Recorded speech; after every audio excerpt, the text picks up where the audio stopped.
Hello my dear friends and students. इस video में मैंने प्रेजेंट इंडेफिनिट टेंस के इंट्रोगेटिव और इंट्रोगेटिव नेगेटिव सेंटेंसेस का एग्जाम्पल लेकर के आपको ट्रांसलेशन के बारे में फ्रॉम हिंदी टू इंग्लिश के बारे में जानकारी दी है। तो आइए वीडियो को शुरू करते हैं और एक एक करके वाक्यों को देखते हैं कि हम इस तरह के वाक्यों को किस प्रकार से बनाएंगे। आप रूल फर्स्ट में देखें, जो हमने चर्चा किया है। रूल फर्स्ट, डू या डस का प्रयोग करेंगे। इंट्रोगेटिव वाक्य है, यदि प्रश्नवाचक वाक्य है तो उसमें हम डू या डस का उपयोग करेंगे सबसे पहले। उसके बाद सब्जेक्ट रखेंगे कर्ता।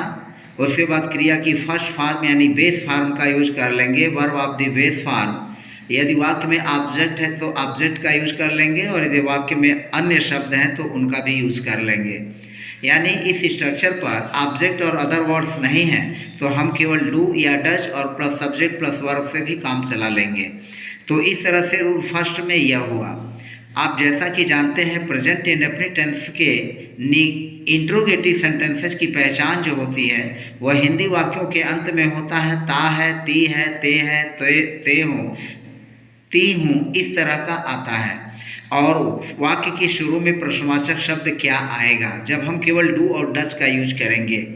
जब हम डू और डज का यूज करेंगे तो केवल वाक्य में जो बनेगा प्रश्नवाचक इंट्रोगेटिव जो वाक्य बनेगा उसमें क्या सबसे पहले आएगा वाक्य में।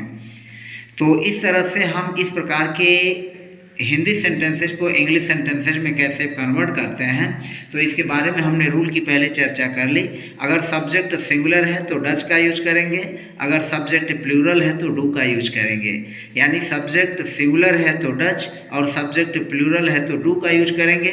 सब्जेक्ट हो जाएगा प्लस क्रिया का फर्स्ट फॉर्म, और यदि उसके बाद वाक्य में ऑब्जेक्ट है तो ऑब्जेक्ट का यूज कर लीजिए, अदर वर्ड्स हैं तो अदर वर्ड्स का यूज कर लीजिए। तो आइए हम एक एक करके एग्जाम्पल के माध्यम से वाक्यों को सीखते हैं। हमारा पहला वाक्य है, क्या लड़का पढ़ता है। अब इस वाक्य में देखें, क्या लड़का पढ़ता है, तो यह हमारा प्रश्नवाचक जो शब्द है वह है क्या। सब्जेक्ट हमारा है लड़का, जो बॉय है यह सब्जेक्ट है, और हमारा जो वर्ब है रीड है क्रिया।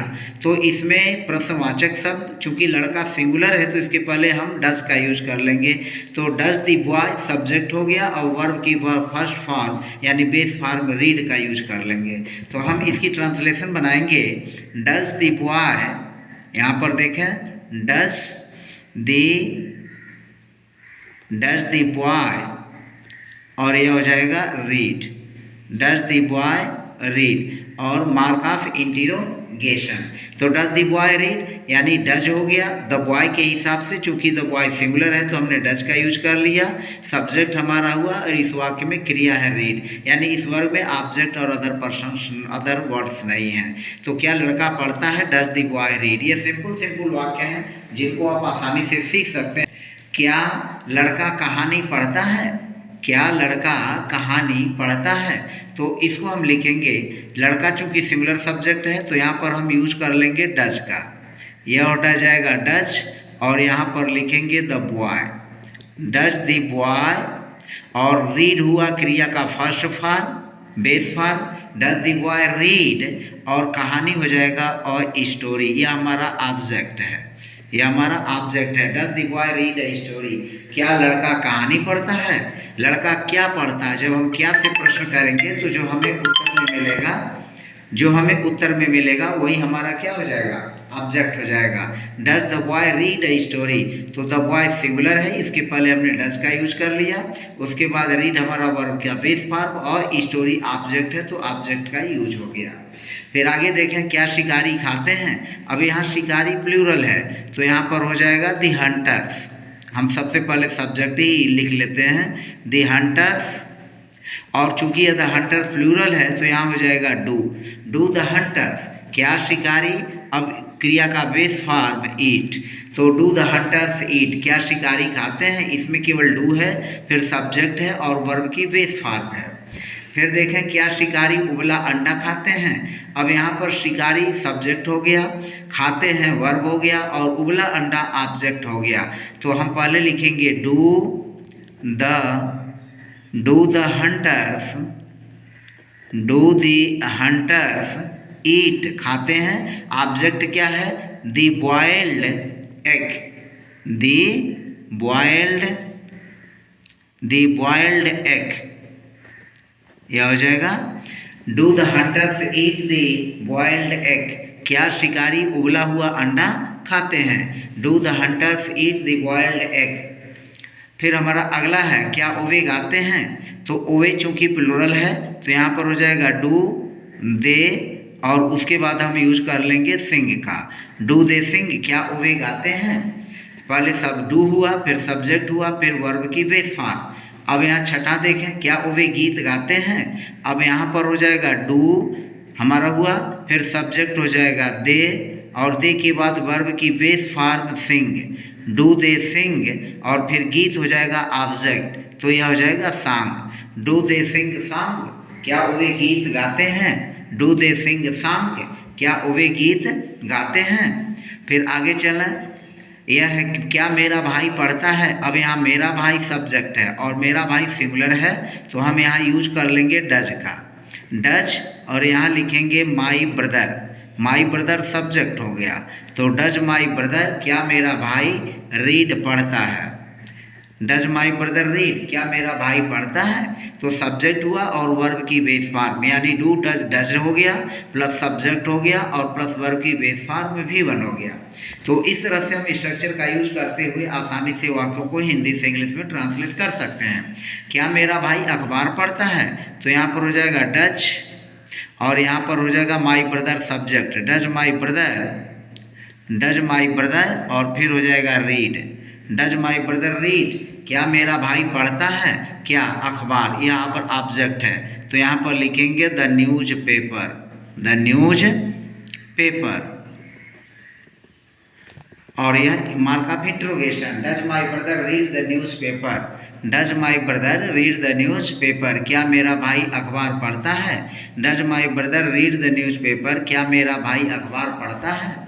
फिर अगला है क्या यात्री ट्रेन से कानपुर जाता है, अब यहाँ देखा है यात्री हमारा सब्जेक्ट है और जाता है तो इसके हिसाब से जो है यह यात्री हमारा सिंगुलर हुआ, तो यहाँ पर हो जाएगा पैसेंजर, पहले हम पैसेंजर ही लिख लेते हैं पैसेंजर, और चूंकि पैसेंजर सिंगुलर है तो यहाँ हो जाएगा डज का यूज, डज द पैसेंजर, फिर यहाँ हो जाएगा गो और फिर गो हमारा वर्ब की बेस फॉर्म और to Kanpur, does the passenger go to Kanpur और यहाँ पर हो जाएगा बाई ट्रेन, साधन से जब हम जाते हैं तो बाई का यूज करते हैं, तो does the passenger go to Kanpur by train, क्या यात्री ट्रेन से कानपुर जाता है, गो जाता है हो गया, टू कानपुर और फिर बाई ट्रेन से। क्या छात्र मैदान में खेलते हैं, तो यहाँ छात्र खेलते हैं तो यह प्लूरल वर्ब है और इस नाते यह छात्र जो होगा प्लूरल होगा, तो हम यहाँ पर लिख लेंगे डू द स्टूडेंट्स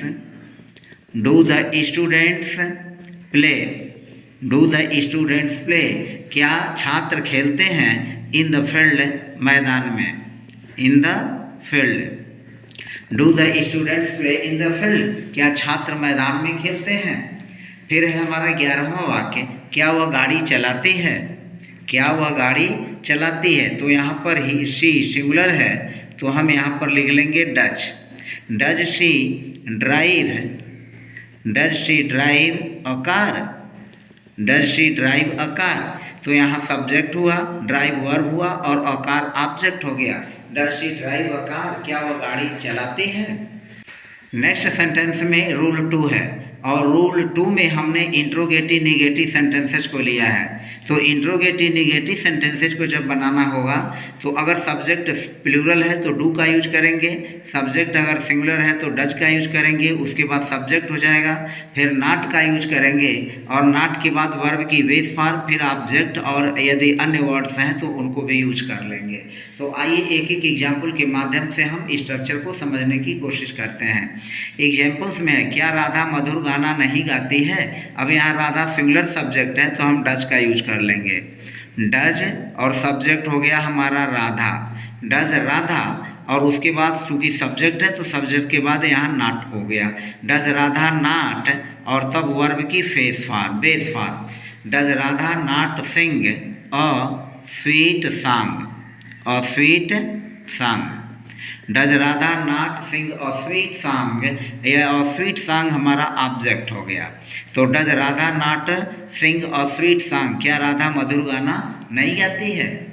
फिर अगला हमारा वाक्य है, क्या लड़का अपने गांव नहीं जाता है। अब यहाँ लड़का नहीं जाता है, तो जाता है से लड़का जो है यह हमारा प्लूरल सिंगुलर सब्जेक्ट हुआ, तो हम यहाँ पर यूज करेंगे does the boy, does the boy, और बॉय के बाद नॉट हो गया negative. Does the boy not go to his village, अपने गांव।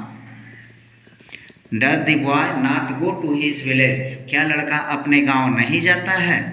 फिर हम बनाएंगे तीसरा, क्या वह अपना पाठ याद नहीं करता है, तो वह सिंगुलर सब्जेक्ट है, तो यहाँ पर डज हो जाएगा।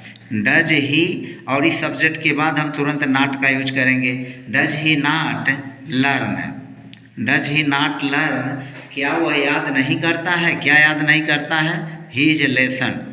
Does he not learn his lesson, क्या वो अपना पाठ याद नहीं करता, हीज लेसन ऑब्जेक्ट हो जाएगा।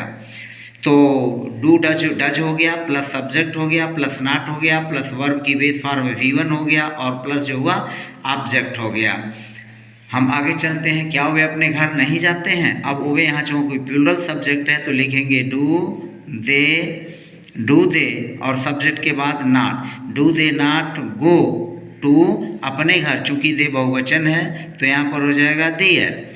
Do they not go to their houses, और प्रश्नवाचक चिन्ह हो जाएगा। Do they not go to do they not go to their houses, क्या वे अपने घर नहीं जाते हैं। Do they not go to their houses, क्या वे अपने घर नहीं जाते हैं। फिर हमारा अगला वाक्य है, क्या मैं तुम्हें एक कहानी नहीं सुनाता हूँ। तो क्या मैं तुम्हें एक कहानी नहीं सुनाता हूँ, तो यहाँ पर डू हो जाएगा और I. Do I not tell, कहानी सुनाना को कहते हैं tell a story.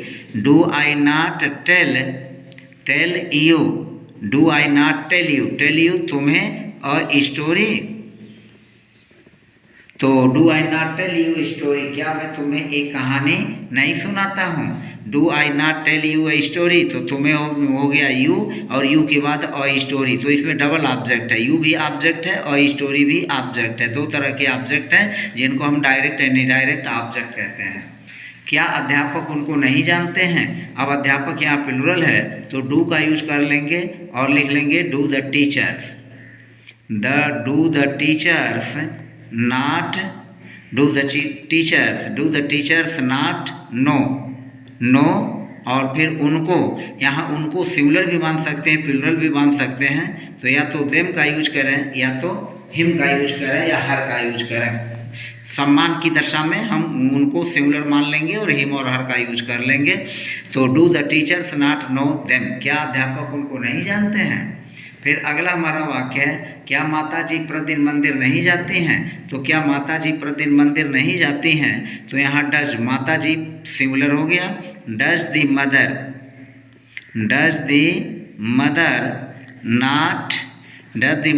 Mother not go to the temple, और यहाँ हो जाएगा daily, to the temple daily, क्या माता जी प्रतिदिन मंदिर नहीं जाती हैं। तो does the mother not go to the temple daily, यह सब्जेक्ट हो गया, फिर नॉट लगा गया, वर्ब की बेस फॉर्म और फिर अन्य शब्द हो गए। क्या वह प्रतिदिन सुबह टहलने नहीं जाता है, तो यहाँ पर वह चूँकि सिंगुलर है तो यहाँ पर यूज कर लेंगे डज ही, और उसके बाद लिखेंगे not go for a walk. Does he not go for a walk, does he not go for a walk, क्या वह टहलने नहीं जाता है। कब, सुबह, इन द मॉर्निंग,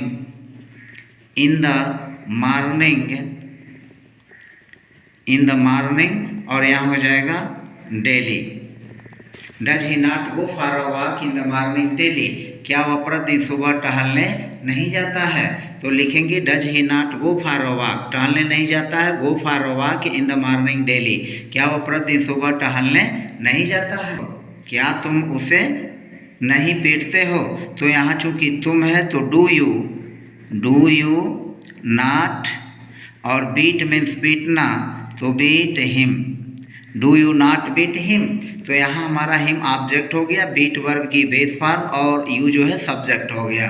तो इस तरह से क्या तुम उसे नहीं पीटते हो? Do you not beat him, do you not beat him, क्या तुम उसे नहीं पीटते हो? क्या पानी 100 डिग्री सेल्सियस ताप पर नहीं उबलता है? तो यहाँ पर लिखेंगे does water not boil, does water not boil at 100 degree Celsius, does water not boil at 100 degree Celsius, क्या पानी 100 डिग्री सेल्सियस ताप पर नहीं उबलता है? क्या सूरज की रोशनी कमरे में नहीं आती है? तो यहाँ सूरज की रोशनी सिंगुलर है तो डज लिखेंगे। डज सनलाइट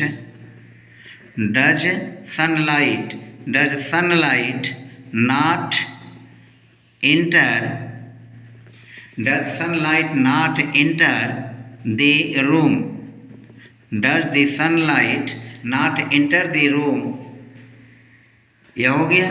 तो क्या सूरज की रोशनी कमरे में नहीं आती है? Does sunlight not enter the room, क्या तुम बाहर नहीं बैठते हो? तो अब इसको हम बनाएंगे do you not sit, do you not sit outside, do you not sit outside, do you not sit outside, क्या तुम बाहर नहीं बैठते हो? क्या शेर जंगल में नहीं रहता है? तो इसको लिखेंगे does the lion not live in the forest, does the lion not live in the forest, does the lion not live in the forest, क्या शेर जंगल में नहीं रहता है? अब मुझे पूरा उम्मीद है कि आप जो इस स्ट्रक्चर के आधार पर अच्छी तरह से बहुत सारी चीज़ों को समझ गए होंगे। हमारा अगला सेंटेंस है, क्या लड़कियां प्रश्न हल नहीं करती हैं? तो यहाँ पर हो जाएगा do the girls not solve, do the girls not solve the questions,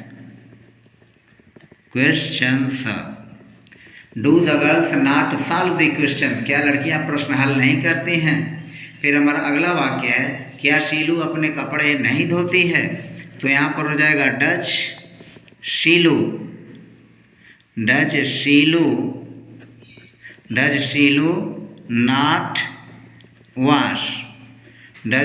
not wash her clothes, क्या शीलू अपने कपड़े नहीं धोती है? Does शीलू not wash her clothes. फिर हमारा अगला वाक्य है, क्या किसान खेत नहीं जोतते हैं? तो do the farmers not, farmer subject, इसके बाद हम नॉट का यूज कर लेंगे।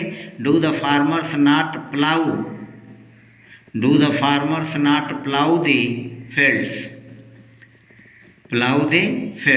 Do the farmers not plough the fields, क्या किसान खेत नहीं जोतते हैं? क्या डॉक्टर से मरीज नहीं मिलता है? तो अब यहाँ पर लिखेंगे, चूँकि मरीज सिंगुलर है, डज द पेशेंट, और यहाँ हो जाएगा नॉट सी, मिलना के लिए सी लिखेंगे, see the doctor, does the patient not see the doctor, does the patient not see the doctor. तो इस तरह से हमने इन एग्जाम्पल के माध्यम से आपको प्रेजेंट इंडेफिनिट के इंट्रोगेटिव और इंट्रोगेटिव नेगेटिव सेंटेंसेस को बताया, स्पष्ट किया।